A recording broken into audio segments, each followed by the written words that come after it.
Oh, hey, folks, Elder Law Care attorney Patrick Kelleher coming to you from elderlawcare.com.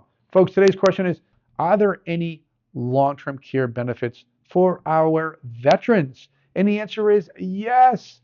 Get your notebook out and your pen, folks, and pull up your chair because we're going to learn about some of the common benefits for veterans. And the most common benefit for veterans that I am familiar with is called aid in attendance. Okay. And aid in attendance benefits, folks, can come in handy not just for the veteran themselves, but also for the widow or widower as well, their spouse. Okay. And there's requirements, terms, and conditions that need to be met in order to receive those. Number one, typically 65 and over, okay? You have to be 65 and greater to receive those benefits from the VA. Number two, you had to have served as a veteran during a period of conflict. During a period of conflict, okay? During a wartime period, okay? The other piece of it is so long as when you left the military, you were discharged honorably or anything other than dishonorable discharge, then you would also be in the running to receive these benefits. Okay. Also, you would have to have served for at least 90 days active, 90 days active duty as a veteran. Okay. To receive these benefits. So they're the initial criteria. Let's take a look at the medical and the financial criteria. Medical criteria to receive aid and attendance benefits, you would have to fail activities of daily living according to the Veterans Administration. What are activities of daily living? Well, they're the things we need to do to get out of bed in the morning. If you're failing typically two or more activities of daily living, or if you're bedridden or housebound, or you have significant cognitive disability, then you could also potentially qualify for aid and attendance benefits. Okay. But let's look at the big financial hurdle because you can still meet all the other criteria, but if you're over asset, you're typically not going to become eligible for aid and attendance benefits. Under current VA rules, January 1st, 2024, they did increase the amount of assets that you could own. Okay. Currently, $155,356. That has to be your total net worth. That includes your income plus your assets. Okay.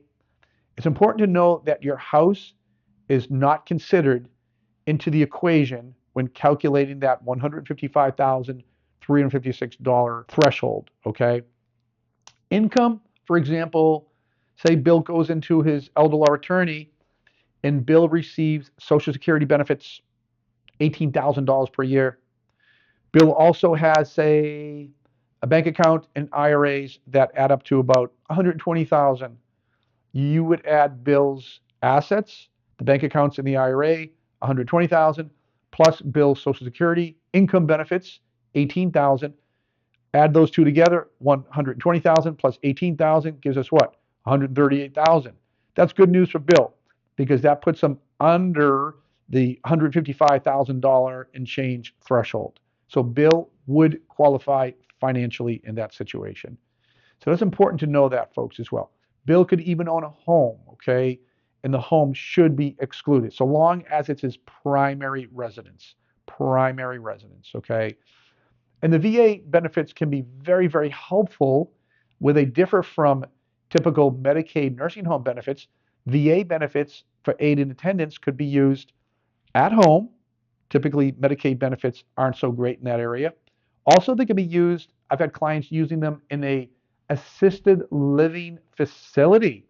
A spouse of a veteran, a widow of a veteran, receiving aid and attendance benefits to help supplement her assisted living long-term care needs later in life. That was really, really a big help for that family. And then, of course, they can be used in a skilled nursing facility as well. So typically around 20, under the 2024 numbers, it is around 2642 for a couple, for a married couple with a disabled veteran, $2,642 per month, or for a single individual is typically less. Okay. They also have a 3-year look back period. Also, if you were transferring assets, if you were over that $155,000, you need to transfer those assets out of your name into a Veterans Asset Protection Trust that we create for our clients here at our Elder Law Care Center, or if you just transfer them to another family member, there's a 3-year look back period there. So typically until that 3-year period expires, if you made a transfer, that transfer is going to hurt you and you will not become eligible until that 3-year period expires, okay? Really critically important to know that. Folks, if you found this video helpful, please scroll down, post a comment, post a question, and a member of our team will get back to you as soon as possible. Be sure to click on the subscribe button and click that bell, because we will keep you updated when you click the bell on other important elder law, veterans benefits matters at our Elder Law Care channel here on YouTube. Also recommend pick up a copy of my book on Amazon, How to Slay the Four-Headed Beast of Estate Planning and Elder Law, Probate Court, Taxman, Financial Creditors and Predators, and maybe that long-term care nursing home as well.